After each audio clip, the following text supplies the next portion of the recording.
Biodiversity and conservation. Hello guys, welcome to my channel biology bloom. हम इसी one shot में पूरा chapter discuss करेंगे, point to point, one by one important points discuss करेंगे। और new NCERT based ये tutorial होगा। So let us discuss before starting this tutorial. If you are new here and if you love to watch more from Biology Bloom, kindly subscribe and hit the bell icon. Thank you. Let us discuss। सबसे पहले जो है biodiversity की definition हमको आनी चाहिए। Biodiversity को biological diversity भी कहा जाता है, जो इंडिकेट करती है variability of all life forms, जो कि रेंज कर सकती है माइक्रो ऑर्गेनिज्म से टू वाइल्ड फ्लोरा एंड फाना। ये CBT convention on biological diversity और दूसरे रिसर्चर्स की डेफिनेशन है। एक दूसरी डेफिनेशन भी है, मैं आपका ज़्यादा टाइम नहीं लूँगा और हम टू द पॉइंट बात करेंगे। Biological diversity is known as different life forms residing on earth like animals. Different life forms, हमने बहुत सारे लाइफ फॉर्म्स देखे हैं, प्लांट्स की शेप में, एनिमल्स की शेप में, fungi and plants, micro organisms, और उन सब को होते हैं डिफरेंट जीन्स। ये भी डाइवर्सिटी है। एंड डिफरेंट बायोम्स, और वो डिफरेंट बायोम्स या डिफरेंट इकोसिस्टम्स बनाते हैं। ये डिफरेंट रिसर्चर्स की डेफिनेशंस हैं। आगे चलते हैं। अब यहाँ से हमारा एनसीईआरटी स्टार्ट होता है। बायोडाइवर्सिटी का जो टर्म है वो पॉपुलराइज किया था किसने? एडवर्ड विल्सन ने, जो कि सोशियोबायोलॉजिस्ट थे। आगे चलेंगे। एस्टिमेटेड स्पेशीज़ डाइवर्सिटी पूरी दुनिया की बात कर रहा है। तकरीबन 20,000 से ज़्यादा एंट्स की स्पेशीज़ मौजूद हैं दुनिया में, और 3 लाख से ज़्यादा बीटल्स की स्पेशीज़ हैं। कोई सोर्सेज 4 लाख बता रही हैं, मगर हमारा एनसीईआरटी बताता है 3 लाख। और 28,000 स्पेशीज़ फिशेज़ की हैं, और 20,000 स्पेशीज़ आर्किड्स की हैं, जो कि फ्लावरिंग प्लांट्स हैं। Great diversity we witness today was not observed in the earth's history. Earth की, दुनिया की हिस्ट्री में जो हम ग्रेट डाइवर्सिटी आज देख रहे हैं वो पहले नहीं विटनेस की गई थी या देखी गई थी।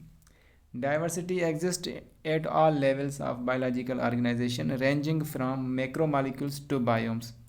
डाइवर्सिटी जो है वो हर लेवल्स पे अरेंज करती है। मैक्रो मालिक्यूल्स, जैसे हमारी बॉडी में बहुत सारे मैक्रो मालिक्यूल्स हैं, जैसे कि डीएनए हो गया, आरएनए उसके डिफरेंट टाइप्स हो गए, प्रोटीन और प्रोटीन्स के डिफरेंट टाइप्स हो गए, एंजाइम्स उसके टाइप्स हो गए, ये भी डाइवर्सिटी में इंक्लूड हैं। उसके अलावा different biomes, biomes means ecosystems. हमने बहुत सारे इकोसिस्टम्स सुने होंगे या देखे होंगे, जैसे डेजर्ट हो गया, फॉरेस्ट हो गया, ग्रासलैंड हो गई, और उसके अलावा फ्रेश वाटर वगैरह, इस तरह से। Most important of them, 3 biodiversity की लेवल्स हैं। एक है स्पेशीज़ लेवल, एक है जेनेटिक बायोडाइवर्सिटी, सॉरी यहाँ पर टाइप ऑफ मिस्टेक है, यहाँ पर जेनेटिक था। जेनेटिक डाइवर्सिटी, स्पेशीज़ डाइवर्सिटी और इकोसिस्टम डाइवर्सिटी। सबसे पहले genetic diversity, what is it? A single species might show high diversity at the genetic level over it's distributional range. एक सिंगल स्पेशीज़ है, same species है, मगर वो different जगह पे डिस्ट्रीब्यूटेड है, तो उनके जीन्स में डिफरेंट टाइप्स की डाइवर्सिटी देखने में आएगी। हमारे बुक में एक एग्जांपल है, genetic variation shown by the medicinal plant. एक मेडिसिनल प्लांट है जिसका नाम है राउवोल्फिया वोमिटोरिया। वो हिमालय के डिफरेंट रीजन्स में ग्रो करता है, रेंजेस में ग्रो करता है, और उसको माना जाता है कि उसमें पोटेंसी एंड कंसनट्रेशन है एक एक्टिव केमिकल की जिसका नाम है रेसरपाइन। ये ब्लड प्रेशर को कंट्रोल करने में हेल्प करता है। दैट द प्लांट प्रोड्यूसेस, जो ये प्लांट प्रोड्यूस करता है, और डिफरेंट जगह पे ये पाने जो मिलने वाला है राउवोल्फिया वोमिटोरिया, और इसकी जो डिफरेंट जगह पे प्लांट्स मिल रहे हैं उनमें रेसरपाइन की डिफरेंट कंसंट्रेशन या अमाउंट पाया गया है। ये एग्जांपल है जेनेटिक डाइवर्सिटी का। दूसरा एग्जांपल्स मैं बताता हूँ सिंपली। ये है रेसर अपने राउवोल्फिया वोमिटोरिया प्लांट का फ़ोटो। उसके अलावा ये भी जेनेटिक डाइवर्सिटी के थ्रू है। अब देखें, ये डॉग है, ये डॉग की पूरी दुनिया में जितने भी डॉग्स हैं उनकी सेम स्पेशीज़ हैं, जितने भी डॉग्स की ब्रीड्स हैं ये सेम स्पेशीज़ हैं, मगर ये देखें आप एक दूसरे से कितने वेरी कर रहे हैं। That is due to the genetic diversity.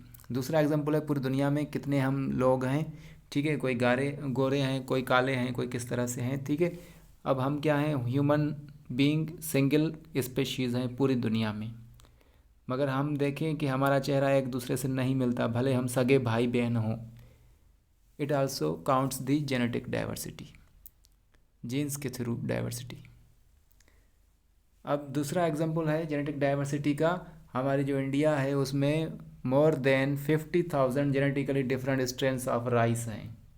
चावल की हमारे पास 50,000 से ज़्यादा वैरायटीज़ मौजूद हैं और 1,000 से ज़्यादा मैंगोज़ की वैरायटीज़ अवेलेबल हैं या मौजूद हैं। So these are the different strains of the rice and different varieties of Indian mangoes like Kesar, Langra, Ambika, Chausa वगैरह वगैरह। उसके बाद आती है स्पेशीज़ डाइवर्सिटी। डिफरेंट टाइप्स की स्पेशीज़ हैं, हमने एनिमल्स में देखी हैं, प्लांट्स में देखी हैं, डिफरेंट बर्ड्स स्पेशीज़ हैं। The diversity eight species level, for example जो वेस्टर्न घाट्स हैं वहाँ पर ग्रेटर डाइवर्सिटी है एम्फीबियंस की, ये सवाल भी आ चुका है। वेस्टर्न घाट्स में एम्फीबियंस की डाइवर्सिटी ज़्यादा है as compare to eastern Ghats. So this is the example of species diversity. Different types of plants, different types of pollinators are there. So it is a species diversity. उसके बाद है ecological diversity. हमने ecosystems देखे होंगे या सुने होंगे। पहले तो दो तरह के इकोसिस्टम्स हैं, एक हैं टेरेस्ट्रियल, दूसरे हैं एक्वेटिक। फिर एक्वेटिक में दो तरह के, एक होते हैं फ्रेश वाटर इकोसिस्टम, दूसरे होते हैं मेरीन वाटर। अब टेरेस्ट्रियल में एक होता है डिज़र्ट, दूसरा होता है फॉरेस्ट होता है, दूसरा होता है ग्रासलैंड होता है, तुंद्रा होता है, सवाना होता है। So ecological diversity at the ecosystem level, India की बात कर रहा है यहाँ पर। अब समझे, हमारे पास हर तरह का इकोसिस्टम मौजूद है इंडिया में, जैसे कि डिज़र्ट्स भी हैं, रेन फॉरेस्ट भी हैं, मैंग्रोव्स भी हैं, कोरल रीफ्स भी हैं, वेटलैंड्स भी हैं, एस्चुअरीज, अल्पाइन मीडोज़ भी हैं। डिफरेंट टाइप्स के इकोसिस्टम्स हैं। Then Scandinavian country like Norway. So you can see aquatic ecosystem, desert ecosystem, forest ecosystem वगैरह वगैरह। How many species are there on earth and in India? कितनी species मौजूद हैं दुनिया में और इंडिया में? It has taken millions of years of evolution, millions of years लग चुके हैं एवोल्यूशन में, to accumulate this rich diversity, ये सारी rich diversity नेचर को अक्यूमुलेट जमा करने में। But we could lose all that wealth in less than 2 centuries if the present rates of species loss continue. मगर ये हम 200 सालों में से 200 साल में से भी कम अरसे के मतलब तो अरसे में ये हम सारा खो सकते हैं, जो कि प्रेजेंट रेट है स्पेशीज़ लॉस का इतना मतलब तो एक्सेलरेटेड है, या कि 100 to 1000 टाइम्स ग्रेटर एक्सटेंशन हो रही है। हम 200 सालों में ये सारी बायोडाइवर्सिटी खो सकते हैं। According to the International Union for Conservation of Nature and Natural Resources, ये IUCN इसका एब्रीविएशन है। IUCN 2004 की रिपोर्ट के मुताबिक, ये भी सवाल पूछा जाता है कि IUCN किसका एब्रीविएशन है। The total number of plant and animal species described so far is more than 1.5 million species. IUCN 2004 की रिपोर्ट के मुताबिक प्लांट और एनिमल की स्पेशीज़ जो डिस्क्राइब हो चुकी हैं, की जा चुकी हैं, वो हैं 1.5 मिलियन। हमारा फर्स्ट चैप्टर +1 का बताता है कि 1.7 to 1.8 मिलियन स्पेशीज़ डिस्क्राइब हो चुकी हैं।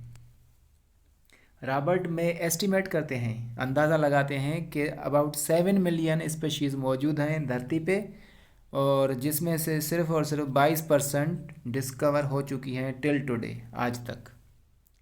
कुछ एक्सट्रीम एस्टिमेट्स ये भी हैं कि 20 से 50 मिलियन स्पेशीज़ धरती पे मौजूद हैं।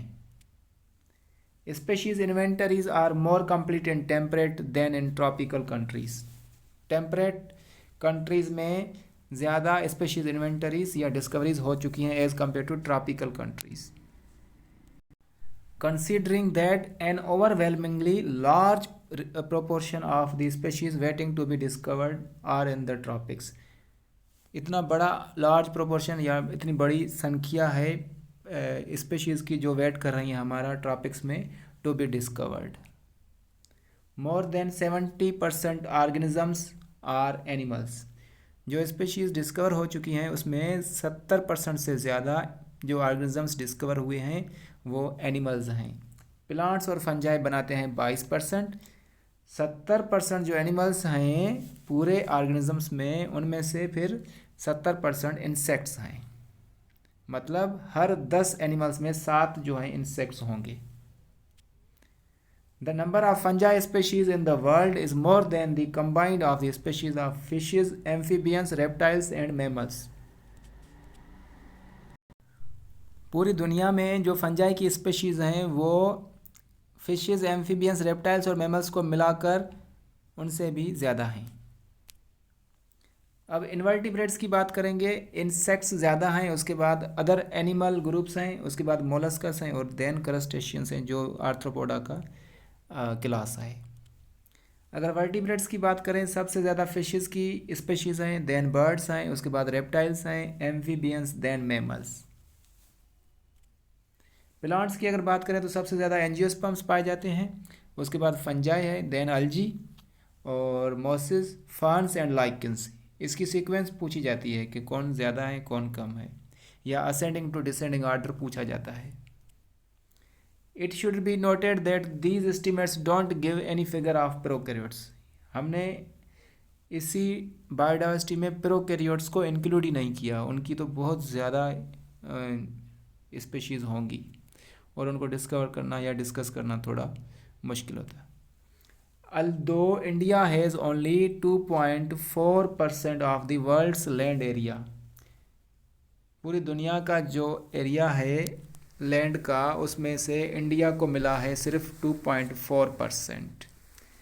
मगर ग्लोबल स्पेशीज़ डाइवर्सिटी के मुताबिक इंडिया में बहुत ज़्यादा डाइवर्सिटी है जो कि 8.1% बनती है. That is what makes our country one of the 12 mega diversity countries in the world. 12 mega diverse countries हैं और उनमें से इंडिया भी आता है. यही रीज़न है क्योंकि our country is very rich in biodiversity. Nearly 45,000 species of plants and twice as many of animals have been recorded from India. बोल रहा है कि नियरली 45,000 स्पेशीज़ प्लांट्स की और उससे भी डबल अमाउंट एनिमल्स का इंडिया से रिकॉर्ड किया जा चुका है. अकॉर्डिंग टू रॉबर्ट मे के मुताबिक 22% स्पेशीज़ जो हैं वो डिस्कवर्ड हो चुकी हैं या हुई हैं. We estimate that there are probably more than 1 lakh plant species and more than 3 lakh animal species yet to be discovered and described. हम एस्टिमेट करते हैं कि 1 लाख से ज़्यादा प्लांट्स और 3 लाख से ज़्यादा एनिमल स्पेशीज़ अभी भी डिस्कवर और डिस्क्राइब करनी बाकी हैं. पैटर्न्स ऑफ बायोडाइवर्सिटी के पैटर्न्स 2 तरह के हैं. एक है लैटिट्यूडनल ग्रेडियंट्स, दूसरा है species area relationship. Latitudinal gradients क्या कहता है? The diversity of plants and animals is not uniform through out the world but shows a rather uneven distribution. Plant और एनिमल की जो डाइवर्सिटी है कहाँ पर कम है कहीं पर ज़्यादा है, तो मतलब नॉट यूनिफॉर्म, दुनिया में यूनिफॉर्म नहीं है और अनइवनली डिस्ट्रीब्यूटेड है. Species diversity decreases as we move away from the equator towards the poles. Species diversity हम डिक्रीज़ होती है जैसे हम मूव करते हैं इक्वेटर से पोल्स की ओर, नॉर्थ पोल की ओर या साउथ पोल्स की ओर. इसी से रिलेटेड एक सवाल आया था PYQ में, देखें. As we move from the polar region towards the equator the biodiversity generally increases. हमने अभी पढ़ा कि इक्वेटर से पोलर की ओर जाएंगे तो डिक्रीज़ होगी, अगर पोलर से इक्वेटर की ओर आएंगे तो इंक्रीज़ होगी. तो यहाँ पर पूछ रहा है as we move from the polar region to equator, तो बायोडाइवर्सिटी क्या होगी? इंक्रीज़ होगी. ऑप्शन बी इसका करेक्ट होगा. ट्रॉपिक्स जो latitudinal range 23.5 degree north and 23 degree 5 south पे हार्बर करता है, मोर स्पेशीज देन टेम्परेट या polar areas. So these are the tropics and equator. यहाँ पर ये जो लेटीट्यूडनल रेंज 23.5 डिग्री पर लाई करता है, तो यहाँ पर बहुत ज़्यादा डाइवर्सिटी पाई जाती है। जो कोलंबिया है वो इक्वेटर के बिल्कुल करीब नियरली लोकेटेड है, इसलिए वहाँ पर अबाउट 1400 बर्ड की स्पीशीज़ पाई जाती हैं। जैसे जैसे हम वहाँ से दूर जाएंगे, जैसे कि न्यूयॉर्क है वो 41 डिग्री नॉर्थ है, तो उसके पास 105 स्पीशीज़ बर्ड्स की हैं। उसके अलावा ग्रीनलैंड उससे भी दूर है, 71 डिग्री नॉर्थ पे है, तो उसके पास ओनली 56 बर्ड स्पीशीज़ मौजूद हैं। इंडिया जो कि कम नहीं है, with much land area of tropical latitudes में है, इसीलिए उसके पास 1200 से ज़्यादा बर्ड्स की स्पीशीज़ मौजूद हैं। A forest in a tropical region like Ecuador, एक जो फॉरेस्ट है ट्रॉपिकल रीजन में जैसे कि इक्वेडर, उसके पास 10 गुना ज़्यादा स्पीशीज़ होंगी वेस्कुलर प्लांट्स की। एक फॉरेस्ट जो इक्वल एरिया का है, जो टेम्परेट रीजन में है, like the mid west of the USA. Same area का फॉरेस्ट अगर मिड वेस्ट यूएसए में है और Ecuador tropical regions of Ecuador में है, तो जो ट्रॉपिकल रीजन ऑफ इक्वेडर है वहाँ पर 10 गुना ज़्यादा स्पेशीज़ डाइवर्सिटी होगी वेस्कुलर प्लांट्स की। रेन फॉरेस्ट जो कि लंग्स ऑफ द अर्थ कहलाता है, हमें 20% ऑक्सीजन प्रोवाइड करता है और यहाँ पर मैक्सिमम डाइवर्सिटी पाई जाती है।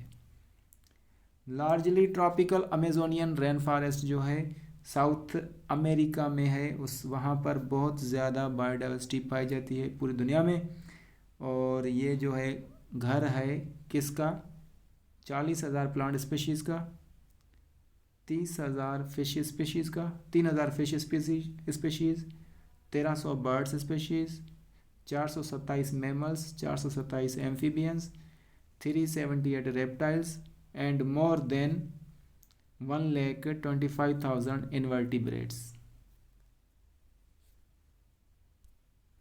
आगे चलते हैं। Scientists estimate that in these rain forest there might be at least 2 million insect species waiting to be discovered and named. Scientist ये एस्टिमेट करते हैं कि इन्हीं रेन फॉरेस्ट में तकरीबन 2 मिलियन इंसेक्ट की स्पीशीज़ हैं जो हमारा वेट कर रहे हैं कि उनको डिस्कवर किया जाए और उनका नाम दिया जाए। Why species diversity is more in tropics. Tropics में स्पीशीज़ डाइवर्सिटी क्यों ज़्यादा है, इसके 3 रीज़न्स वजूहात बता रहा है। सबसे पहले मोर सनलाइट वहाँ पर ज़्यादा पड़ती है। मोर sunlight means more photosynthesis means more biomass means it supports the more herbivores, carnivores, whatever. No glaciation means no disturbance, no human made or no natural disturbance. Less seasonal, more niche specialization, seasons इतनी fluctuate नहीं होती, mostly temperature same रहता है। दूसरा है species area relationship, जिसको सार भी कहा जाता है। ये अलेक्जेंडर वॉन हम्बोल्ट ने कॉन्सेप्ट दिया था, जो कि जर्मन के नेचुरलिस्ट और जियोग्राफर थे, जब वो साउथ अमेरिका के जंगलों में घूम रहे थे। उसने पहला पॉइंट ये बताया कि स्पीशीज़ रिचनेस इंक्रीज़ होगी जैसे हम इंक्रीज़ करेंगे एक्सप्लोर्ड एरिया, मगर किसी हद तक, only to a limit. Graph जो बनेगा वो बनेगा रेक्टेंगुलर हाइपरबोला फार किसके लिए, angiosperms, birds, bats and fresh water fishes के लिए बनेगा। इक्वेशन उसने बताई, जो एस है वो इक्वल होता है सी ए स्क्वायर जेड के। लॉग इक्वेशन उसने बताई है, log S is equal to log C plus G log A. आगे चलते हैं। ये मेरी ही रिसर्च का एक ग्राफ है।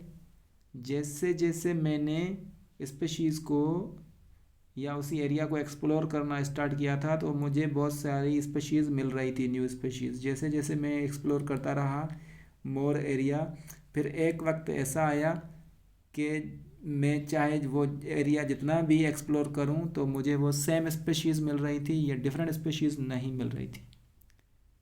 तो अभी अभी अलेक्जेंडर वन हम्बोल्ट के थ्रू हम समझेंगे कि स्पेशीज़ रिचनेस इंक्रीज़ होती है with increasing explored area but only to a limit, किसी हद तक। उसके बाद हमें सेम स्पेशीज़ मिलेंगी। तो ये है species richness, X axis and Y axis area. तो ये है रेक्टेंगुलर हाइपरबोला जो कि बराबर है S is equal to C A square Z. अब जो z है वो इस तरह से log s is equal to log c plus z log a। आगे चलते हैं। s represents species richness, a represents area, z जो रिप्रेजेंट करता है वो करता है स्लोप ऑफ लाइन को, जिसको रिग्रेशन कोएफिशिएंट भी कहा जाता है। z जो लाई करता है वो बिटवीन 0.1 टू 0.2 के बीच में लाई करता है, चाहे वो प्लांट्स हों ब्रिटेन के या बर्ड्स हों कैलिफोर्निया के या मोलस्कोस हों न्यूयॉर्क के, सब के लिए जो स्लोप ऑफ रिग्रेशन वो अमेजिंगली सिमिलर बनेगा। मतलब तो 0.1 टू 0.2 के दरमियान लाई करेगा।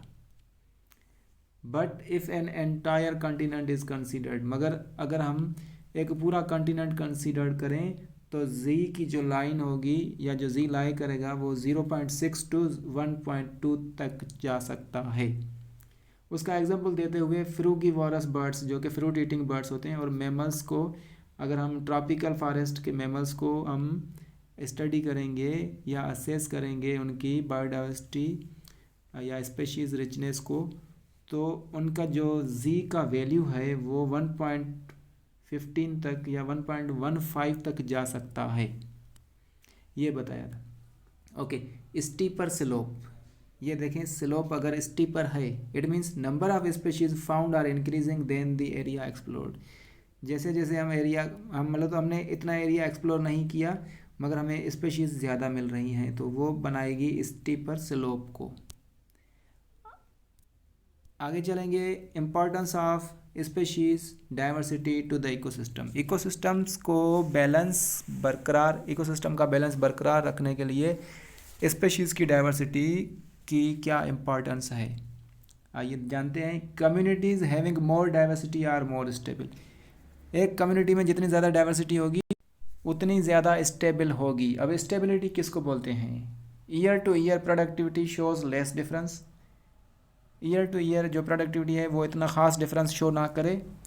Resistance to natural or man made disturbances. जो कम्युनिटी जो स्टेबल होगी वो नेचुरल या मैन मेड डिस्टर्बेंसेस को रेजिस्ट करेगी, कोई फ़र्क ज़्यादा नहीं पड़ेगा उसको। नंबर 3 पॉइंट है रेजिस्टेंट टू एलियन और एक्जोटिक स्पेशीज़। अगर उसी कम्युनिटी में एलियन और एक्जोटिक स्पेशीज़ को भी इंट्रोड्यूस करवाया जाए तो उसी कम्युनिटी को कोई ख़ास फ़र्क ना पड़े। डेविड टिलमैन ने एक्सपेरिमेंट किया आउटडोर प्लॉट्स पे और उन्होंने फाउंड किया that plots with more diversity had more stable productivity year to year in total biomass. Clear है? अभी हमने पढ़ा जो प्लॉट्स जिनमें ज़्यादा डाइवर्सिटी होती है वो ज़्यादा स्टेबल होते हैं year to year in total biomass. उसके अलावा दूसरी पॉइंट उन्होंने बताई increased diversity continued to higher productivity. जितनी डाइवर्सिटी बढ़ेगी उतनी प्रोडक्टिविटी बढ़ेगी। दूसरा हाइपोथेसिस बताया, दूसरा हाइपोथेसिस दिया है स्टैनफोर्ड के इकोलॉजिस्ट पाउल एरलिक ने, जिसका नाम है रिवेट पॉपर हाइपोथेसिस, जिसमें रिवेट की बात नहीं होती है नट बुलेट जो किसी मशीन में लगे होते हैं। और जो पाउल एरलिक हैं ये इकोसिस्टम को कंपेयर कर रहे हैं एयरप्लेन से और रिवेट्स को कंपेयर कर रहे हैं स्पेशीज़ के।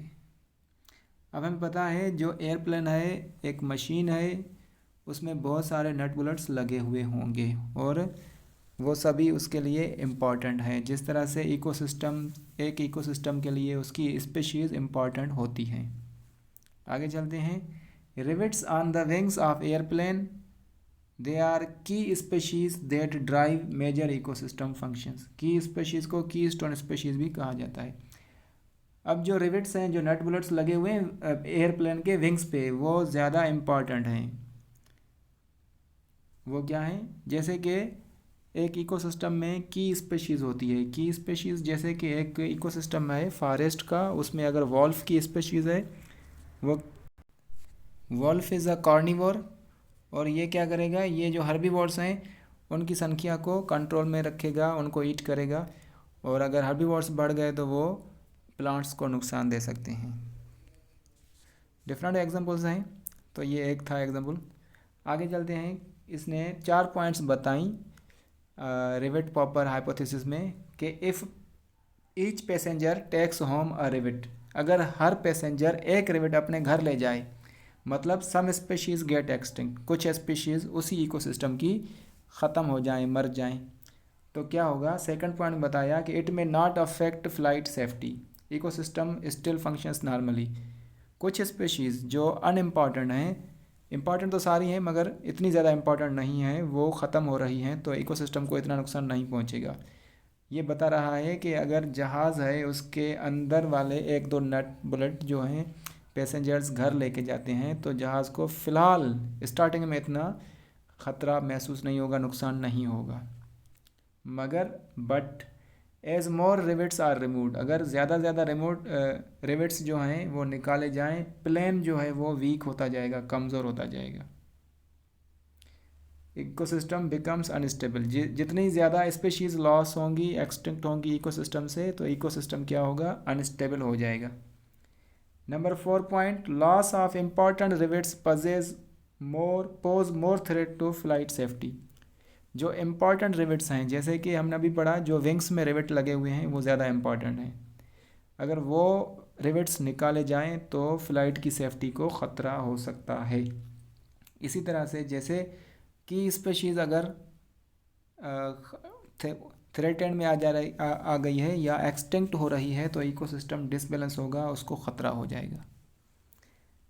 अब इसी से रिलेटेड इस तरह से भी सवाल आ चुका है कि इन रिवेट पॉपर हाइपोथेसिस पाउल एरलिक ने दिया, जो the rivets on the wings, जो विंग्स पे रिवेट्स लगे हुए हैं वो किस चीज़ को रिप्रेजेंट कर रहे हैं, वो रिप्रेजेंट कर रहे हैं की स्पेशीज़ या की stone species in the ecosystem, जो मेजर रोल प्ले कर रही है इकोसिस्टम को बैलेंस बरकरार रखने में। और इस तरह से भी सवाल आता है कि कॉलम 1 को कॉलम 2 से मिलाएं। रिवेट्स जो हैं वो स्पेशीज़ को शो करती हैं, एयरप्लेन इकोसिस्टम को, और पॉपिंग रिवर रिवेट मतलब proper functioning of an ecosystem. Rivets on the wings जो हैं वो की स्पेशीज़ होती हैं। Flight safety means a species become extinct. Loss of biodiversity, biodiversity का लॉस क्या है, बायोलॉजिकल डाइवर्सिटी क्यों ख़त्म हो रही है। अब देखें, पूरी दुनिया में 8.21 बिलियन पीपल हैं जो कि प्रेशराइज करते हैं बायोडाइवर्सिटी को, या प्रेशर क्रिएट करते हैं बायोडाइवर्सिटी के ऊपर, और ये बहुत ज़्यादा संख्या है। और ये 2025 की रिपोर्ट है, ताज़ी रिपोर्ट है, जिसमें ये बताया जा रहा है कि colonization of tropic Pacific islands led to extinction of 2000 native bird species. जैसे ही लोगों ने ट्रॉपिक पैसिफिक आइलैंड्स पे रहना शुरू किया है, उन्होंने 2000 से ज़्यादा नेटिव बर्ड स्पीशीज़ को एक्सटिंक्ट कर दिया है। IUCN रेड लिस्ट 2004 की रिपोर्ट के मुताबिक लास्ट 500 ईयर्स में हमने क्या किया है, हमने 784 स्पेशीज़ एक्सटिंक्ट कर दी हैं, मतलब दुनिया के गोले से गायब कर दी हैं, ख़त्म कर दी हैं due to over exploitation, hunting. 359 species of invertebrates ख़त्म कर चुके हैं हम। 338 स्पेशीज़ ऑफ वर्टिब्रेट्स ख़त्म कर चुके हैं। 87 स्पेशीज़ ऑफ प्लांट्स ख़त्म कर चुके हैं। एक्सटिंक्शन जो 20 सालों में हुई है, 27 स्पेशीज़ ख़त्म हो चुकी हैं। अब ह्यूमन ये समझता है कि जो अर्थ प्लानट है वो हमारे दादा का है, हम ही रहेंगे, दूसरे स्पेशीज़ का कोई हक नहीं है, उनको ख़त्म करते जाते हैं। ऐसा नहीं है, सब स्पेशीज़ का बराबर का हक है। आगे चलते हैं। रिसेंटली एक्सटिंक्ट क्या क्या हुआ है। डोडो फ्राम मॉरिशियस, ये सवाल आता है कौन सी चीज़ किस एरिया से एक्सटिंक्ट हुई है। मॉरिशियस से dodo was a flightless bird. Quagga Africa से ख़त्म हो चुका है। थाइलासीन ऑस्ट्रेलिया से ख़त्म हो चुका है, जो कि एक मार्सूपियल कार्निवोर था। और स्टीलर सी काओ रशिया से ख़त्म हो चुकी है। उसके अलावा 3 सब स्पेशीज़ टाइगर की जिनके नाम थे बाली, जावन एंड कैस्पियन, ये भी ख़त्म हो चुकी हैं पूरी दुनिया से। So this is the illegal poaching of the Bali tiger. 15,500 species threat face कर रही हैं एक्सटिंक्शन का ख़त्म होने का, जिसमें ज़्यादा से ज़्यादा संख्या जो है वो 32% एम्फीबियंस की है। उसके बाद 31% जिम्नोस्पर्म्स ख़त्म होने वाले हैं, 23% मैमल्स और 12% बर्ड्स ख़त्म होने वाले हैं। 6th mass extinction is going on.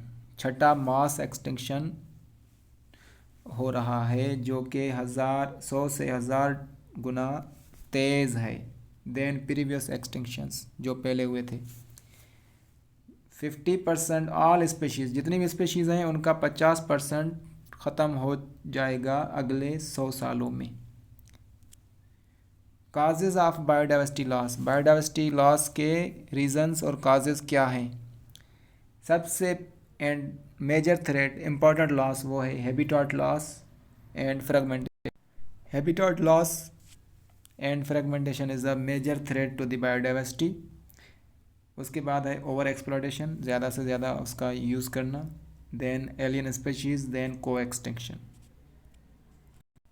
Habitat loss and fragmentation क्या है? ट्रॉपिकल रेन फॉरेस्ट जो कभी 14% अर्थ का सरफेस कवर करते थे, आज वो कवर करते हैं only 6%।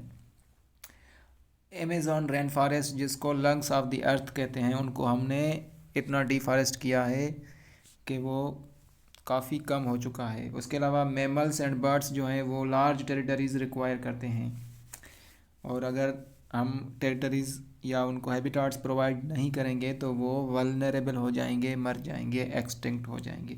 Animals with migratory habit are badly affected, वो एनिमल्स जो माइग्रेट करते हैं एक जगह से दूसरी जगह, वो बहुत ही बुरी तरह से अफेक्टेड हुए हैं। दूसरा है over exploitation means over usage led to extinction of Steller sea cow and passenger pigeon. ये सवाल आ चुका है। Passenger pigeon is gone extinct due to over exploitation as well as steller sea cow. Many marine commercially important fish species are endangered due to over exploitation। बहुत सारी marine की समुंदर की मछलियाँ जो हैं कि एंडेंजर्ड हो चुकी हैं due to over exploitation, over usage, over harvesting. दूसरा है एलियन स्पेशीज़, एक्जोटिक स्पेशीज़ को इंट्रोड्यूस करना किसी एरिया में। उसका एग्जांपल है हमारे पास Nile perch extinction of caused extinction of 200 species of cichlid fish in Lake Victoria in East Africa. East Africa की लेक विक्टोरिया में नील पर्च को इंट्रोड्यूस करवाया गया था, जो कि वहाँ पे रहने वाली नहीं थी, किसी और जगह से लाया गया। उसने क्या किया, तकरीबन 200 स्पेशीज काइक्लिड फ़िश की को ख़त्म कर दिया। दूसरा ऑस्ट्रेलियन कैट फिश जिसका नाम है क्लेरियस गैरीपिनस, उसने सीरियस थ्रेट पोज किया है इंडियन इंडिजिनस कैट फिश को। उसके अलावा 3 स्पेशीज़ हैं वीड्स की। एक का नाम है कैरेट ग्रास जिसको पार्थेनियम बोलते हैं, बीच वाली। दूसरा है लेंटाना कमारा, ये लास्ट वन। और थर्ड वन है वाटर हाइसिंथ जिसको बोलते हैं इकोर्निया, जो कि हाइड्रोफाइट प्लांट है। ये तीनों नॉक्शियस वीड्स हैं जो कि नेटिव या एंडेमिक स्पेशीज़ को उनसे कम्पीट कर रहे हैं, उनकी हैबिटेट छीन रहे हैं और उनको ख़त्म करने में लगे हुए हैं और अपनी कॉलोनीज़ बढ़ा रहे हैं। दूसरा है को एक्सटिंक्शन। को मीन्स टुगेदर। एक अगर स्पेशीज़ ख़त्म हो जाए तो उस पर जो टोटली डिपेंडेंट दूसरी स्पेशीज़ है वो ऑलरेडी ख़त्म हो जाए, इसी को बोलते हैं को एक्सटिंक्शन। ये 4th cause of the biodiversity loss है। If one species extincts other species related to it will go extinct as well. If host becomes extinct, अगर होस्ट एक्सटिंक्ट हो रहा है, एक यूनिक पैरासाइट भी उसका जो होगा वो एक्सटिंक्ट हो जाएगा। को इवॉल्वेड प्लांट्स एंड पॉलिनेटर्स साथ में एक्सटिंक्ट हो सकते हैं। So these are the coevolved pollinators and plants. Why to conserve the biodiversity, biodiversity को हम कंजर्व क्यों करें, प्रिजर्व क्यों करें?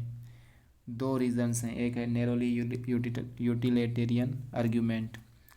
भाई बायोडाइवर्सिटी हमें प्रोवाइड करती है food fodder, firewood, dyes, resins, drugs, मतलब तो ह्यूमन के फ़ायदे के लिए।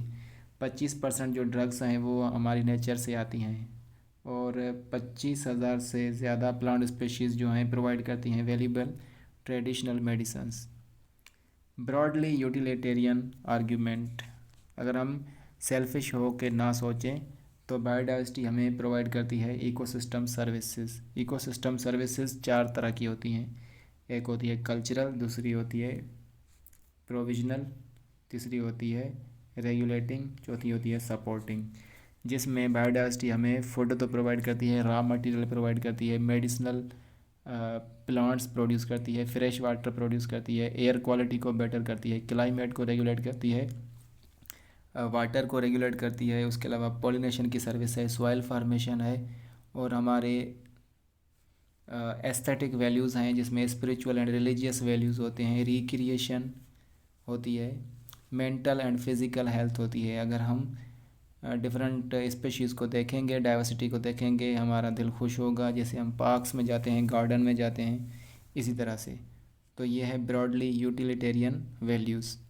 उसके बाद how to conserve the biodiversity, biodiversity को कैसे कंज़र्व किया जाए या प्रिजर्व किया जाए या बचाया जाए। सबसे पहले दो तरीके हैं बचाने के, एक है इन सिटू कंजर्वेशन ऑन साइट जिसको बोलते हैं कंजर्वेशन, दूसरा है एग्ज सिटू जिसको ऑफ साइट कंजर्वेशन बोलते हैं। इन सिटू में क्या होता है कि एक स्पीशीज़ को उसी के एरिया में जाके उसको प्रोटेक्टेड करार देना और उसको कंज़र्व करना। मिसाल के तौर पे अगर हमने टाइगर को कंज़र्व किया है तो हम करेंगे, प्रोटेक्ट करेंगे पूरा का पूरा फॉरेस्ट, लोगों को समझाएंगे, लोगों को मतलब तो लिमिट में रखेंगे, उनको रोकेंगे, भाई इसी स्पेशीज़ को ख़तरा है, ये आगे चल के पूरी दुनिया से गायब हो जाएगी, तो इसी को हार्वेस्ट ना करें, इसी को प्रोटेक्ट करें और इसका शिकार ना किया जाए, इसी तरह से। दूसरा होता है एग्जिटिव कंजर्वेशन जिसको ऑफ साइड भी कहते हैं। एक स्पेशीज़ जो एंडेंजर्ड है उसको उसी के नेचुरल हैबिटाट से लाया जाता है, स्पेशल सेटिंग्स में रखा जाता है, और वहाँ पर उसके खाने पीने का, उसके रहन सहन का और उसके ब्रीडिंग का ख्याल रखा जाता है ताकि उसकी नस्ल बढ़ सके और उसको बचाया जा सके। इन सिटू कंजर्वेशन में हमारे पास एक है biodiversity hot spots. Biodiversity hot spot किसको बोलते हैं, इसमें से सवाल आ चुका है, जिसमें बायोडाइवर्सिटी हॉट स्पॉट्स की तीन खासियतें हैं। एक है high level of species richness, ऐसा एरिया जहाँ पर स्पेशीज़ रिचनेस ज़्यादा हो। दूसरा हाई लेवल ऑफ एंडेमिज़म, ऐसे ऑर्गेनिज़म्स हों जो उसी एरिया से बिलोंग करते हों। तीसरा एक्सीलरेटेड हैबिटाट लॉस, और उसकी जो हैबिटाट वो है लॉस हो रही है वो एक्सीलरेटेड है, बहुत ज़्यादा लॉस हो रही है। इंडिया में तीन बायोडाइवर्सिटी हॉटस्पॉट्स मिलते हैं हमें, एक है वेस्टर्न घाट्स, दूसरा है इंडो बर्मा रीजन्स, तीसरा है Himalayan regions. Total biodiversity hotspots पूरी दुनिया में जो हैं पहले 25 हुआ करते थे, अब 9 दूसरे ऐड किए गए हैं, तो ये टोटल हो गया 34। टोटल बायोडाइवर्सिटी हॉटस्पॉट्स पूरी दुनिया में जो हैं वो अर्थ का 2% एरिया कवर करते हैं। अगर इनको बचाया जाए, बायोडाइवर्सिटी हॉटस्पॉट्स जो 34 हैं अभी, इनको अगर बचाया जाए तो एक्सटिंक्शन ऑफ स्पेशीज़ जो हैं अबाउट 30% कम हो सकता है। इंडिया में क्या क्या चीज़ें हैं, ये we have 14 biosphere reserves, 90 national parks and 448 wildlife sanctuaries. Sacred groups चार तरह के हैं, एक है खासी एंड जैंतिया हिल्स जो कि मेघालय में है, जो कि लास्ट रेफ्यूजी हैं फॉर मैनी रेयर प्लांट्स वहाँ पर पाए जाते हैं। अगर वहाँ पे हैबिटाट लॉस जो है कंटिन्यू रहा तो वो ख़त्म हो जाएंगे पूरी दुनिया से।